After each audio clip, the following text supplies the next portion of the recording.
Alors, salam alaikum encore une fois. Alors, quand on parle de groupe by, donc maintenant, à la Bnisbalia, tout le monde a compris l'usage et l'utilisation de quoi? Et l'utilisation de groupe by. Ok?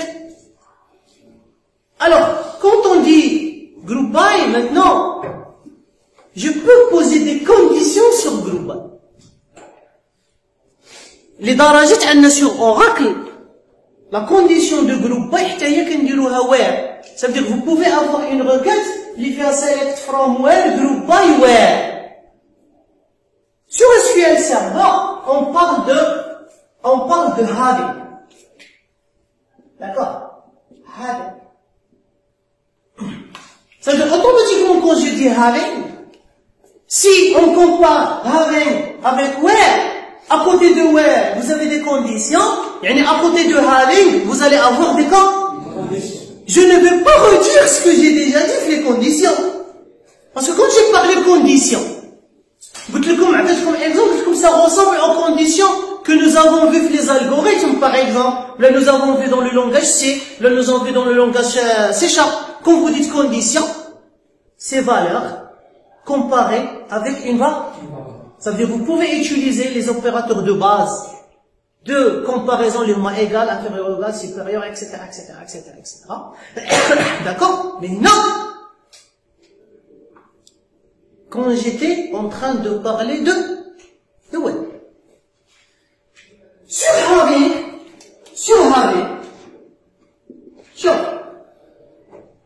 quand vous dites having, c'est la clause where de group by. Ça veut dire, c'est bête, mais c'est bon, on sait jamais. Ça veut dire que vous ne pouvez jamais, dans une requête, avoir un having sans group by. C'est logique.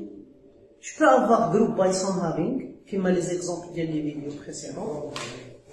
Et je ne peux pas avoir having sans group by. C'est erreur de syntaxe. Donc, automatiquement, il a qu'un having, ça veut dire que having, il y a washta. Mais regardez bien. Si vous dites having, c'est group by. Condition de group by. Ça veut dire ici, je vais poser des conditions.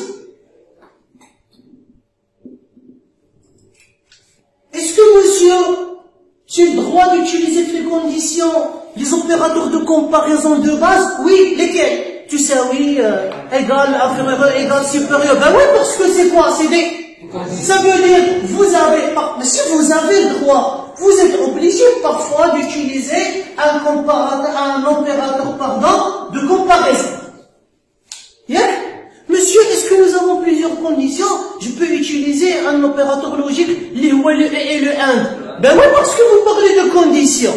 Donc, vous avez parfois besoin d'utiliser un opérateur logique. Le and et le or. On verra. Si vous voulez utiliser existe, non existe, bon, etc. Ça va venir dans les exemples. Mais c'est pas maintenant. Là, j'essaie de simplifier. Mais monsieur, quand nous avons parlé des conditions dans where, on comparait monsieur quoi à quoi? Where, on comparait quoi à quoi? Valeur avec valeur. Et ligne par ligne. Vous êtes d'accord? Est-ce que on va raisonner de la même façon maintenant? Non. Non, monsieur. Parce que là, on parle d'un... Et qui dit un groupe égal à plusieurs... Quand vous parlez... Pardon, on va le mettre ici. Quand vous parlez d'un groupe... Ça, c'est quoi, ça? C'est un groupe. Ça, c'est quoi? Ça, c'est un groupe. Quand vous parlez d'un groupe, est égal à plusieurs quoi? Plusieurs lignes. Ça veut dire, est-ce que monsieur, d'abord, je peux dire, est-ce que je peux dire un attribut, égal à quelque chose? Oui et non. Normalement, quand je vais parler de conditions, je dois écrire des conditions, qui fonctionnent. Par exemple,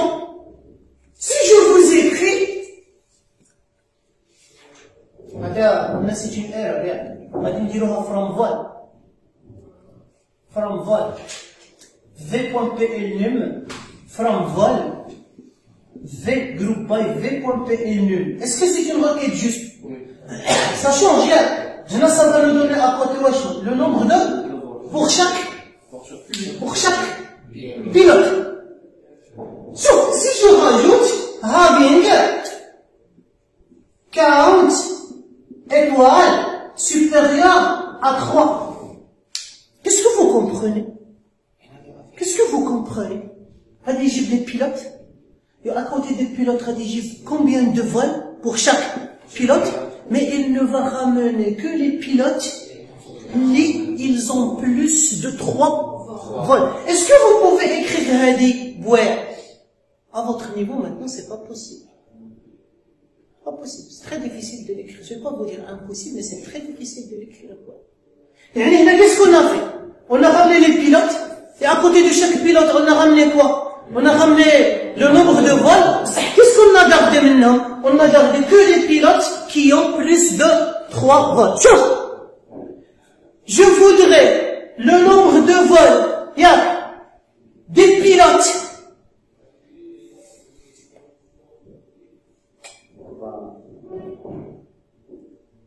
Je voudrais le nombre de vols des pilotes. Le nom d'Yalhum commence par A, et le nombre de vols qu'ils ont effectués est supérieur à 3. Je voudrais les numéros de pilotes. Enfin, ça marche pas, parce que là, ma prêche me comme de temps. Je voudrais vous donner une condition, Je voudrais le nombre de vols, des pilotes qui ont effectué des vols au départ de Paris, plus de 3 vols. Ou quels sont les pilotes qui ont effectué plus de 3 vols au départ de Paris? Les pilotes اللي داروا أكثر من 3 ديال les vols ou la ville de départ أشنو تساوي Paris. Dans la question. Il y a 2 conditions. La condition sur la ville de départ ou la condition sur le nombre de... La condition sur la ville de départ, je vais la vérifier quand? Je vais d'abord nimshir la table vol, et qu'est-ce que je vais choisir de la table vol? Je vais choisir toutes les lignes d'abord qui sont au départ de Paris. Je vais le faire ligne par, ça veut dire je vais le faire au niveau de, ça veut dire on va écrire V.ville départ égale à Paris. Vous êtes d'accord? Et quand je vais ramener que les vols au départ de Paris, je vais grouper par qui? Par pilote. Et après je vais compter pour chaque groupe. Est-ce qu'il y a 4 vols et plus? Tout groupe plus de 3 vols, je le garde. Et une fois que je le garde, qu'est-ce que je vous affiche? Je vous affiche le PL et je vous affiche quoi? Et je vous affiche le nombre. Donc là, vous avez web et vous avez having. Bon. Alors écoutez bien, je vous donne, d'abord puisque je vous donne d'autres règles.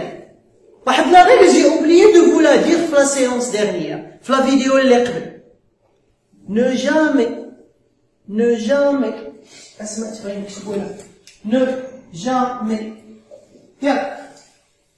utiliser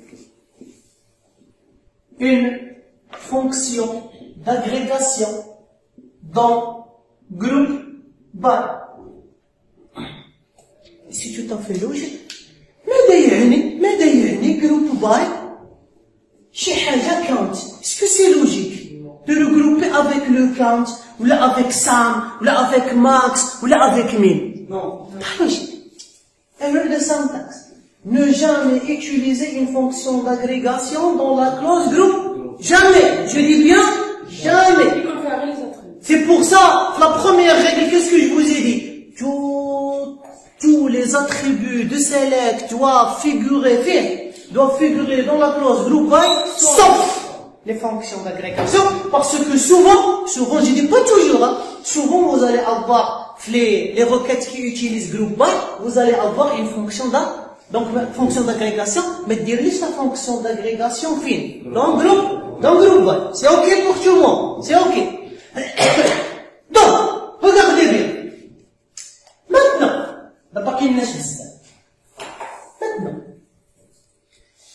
je dis bien la majorité. La majorité des conditions de having utilisent quoi? Chacun utilise une fonction d'agrégation. Parce que vous avez vu, en général, quand on parle groupe, c'est beaucoup de lignes. Et quand on parle groupe, et on travaille avec beaucoup de lignes, en même temps dans une fonction d'agrégat, pour récupérer le max, le sum, la AVG, donc, souvent, la majorité du temps, plus de 90% de cas, quand vous avez des conditions dans having, les conditions, vous les avez avec quoi? Les fonctions, vous les avez avec une fonction d'agrégation. Si je vous dis que je peux avoir des cas dans lesquels tu m'as donc, si je vous dis dans des cas, à la place d'une fonction d'agrégation, je peux utiliser un attribut.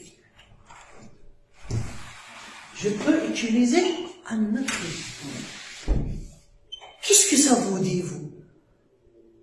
Having après group by, je peux utiliser un attribut et une comparaison. À votre avis, ça sera quel attribut? Parce que je n'ai pas le droit de travailler avec tous les uns. Par exemple, est-ce que cette écriture est logique?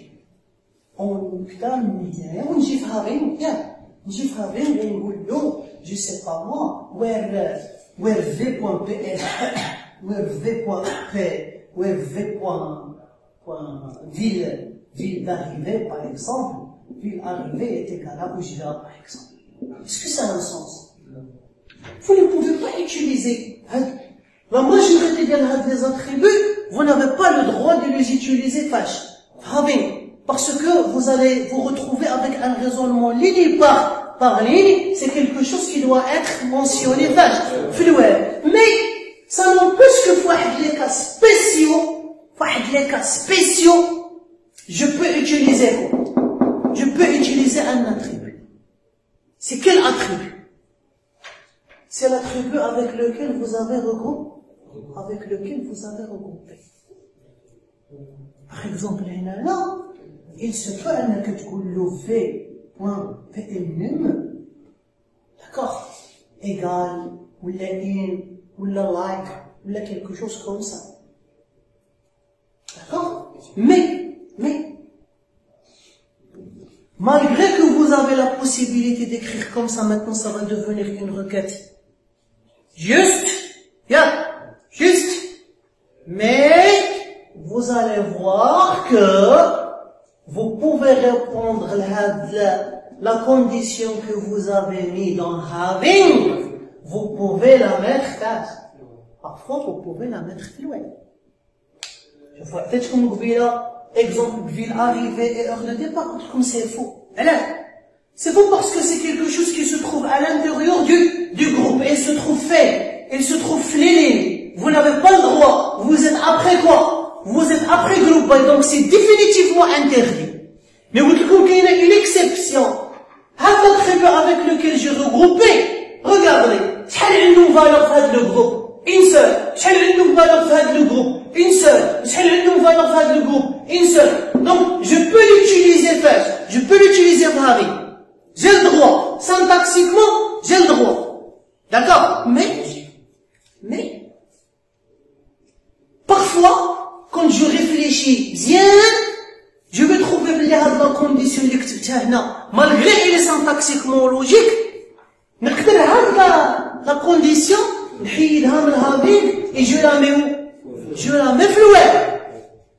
Si vous êtes في هاد الحالة هادي vous utilisez where ou vous utilisez global, on utilise where. D'accord? Parce que vous allez faire une condition avant le regroupement. Tout ce qui se fait après le regroupement, c'est coûteux. Donc, si vous arrivez à le mettre في الوير, ou il a une solution في الوير, on va considérer la requête que vous avez écrite là, malgré que syntaxiquement elle s'exécute et elle vous donne le résultat, on va la compter fausse. D'accord? Parce que si tout ce qui est écrit est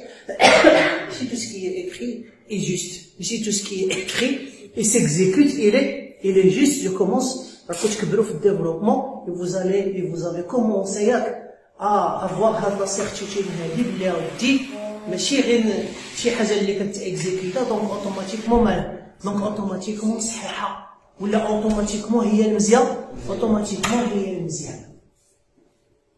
Ça va? Comme ça, nous avons fini avec toutes les clauses de select. Et nous avons essayé de comprendre chaque clause, comment elle fonctionne, chaque clause, comment elle travaille, quand est-ce qu'on utilise chaque clause. Maintenant, qu'est-ce qu'il vous reste? Il vous reste à vous entraîner les exercices. Et c'est les exercices que vous allez voir que, il y a les exercices souvent, vous avez un problème, je vous dis même vous, la vidéo, vous avez un problème de compréhension de la phrase. Si vous comprenez la phrase, vous avez 50% de la solution. Si vous comprenez pas la phrase, vous allez avoir des difficultés pour pouvoir la traduire, d'accord, le select. Donc je vous remercie infiniment. La première partie de SGBD c'est fini. Donc reste quelques exercices à faire sur select d'abord. Et après, on va passer à la phase, la deuxième partie, qu'on appelle la programmation au niveau serveur. C'est-à-dire, on va commencer à programmer, à créer des scripts, les petits programmes dans les algorithmes, d'accord, au côté serveur. Mais après, avant ça, je vais vous dire pourquoi, la prochaine vidéo, là, avant de commencer, elle a la notion de programmation, à quoi elle sert, etc. Pour pouvoir, après, entamer la notion des procédures stockées, des fonctions et des triggers. D'accord? Maintenant, pourquoi j'ai essayé de finir maintenant? Parce que, une fois que vous avez l'habitude des clauses, et on vous donne la question, c'est à vous de vous débrouiller. Et là, est-ce qu'il y a where, est-ce qu'il n'y a pas where, est-ce qu'il y a group by, est-ce qu'il n'y a pas group by, est-ce qu'il y a having, il n'y a pas having, est-ce qu'il y a order by, d'accord, qu'est-ce que je mets dans where, qu'est-ce que je mets dans group by, etc., etc. Et le raisonnement de la question, il va commencer à prendre. Mais si, comme je vous donne un exemple, comme je vous posais à la question, group by. Donc, automatiquement, il n'y a pas de group by. D'accord? Mais si je vous donne, group by ou having, et je vous donne une question, c'est à vous de voir, et vous allez voir le type d'exercice maintenant que je vais vous donner, il va commencer à prendre une autre forme, d'accord, de difficulté. Donc je m'excuse, mais on n'a pas le choix. Donc merci à vous.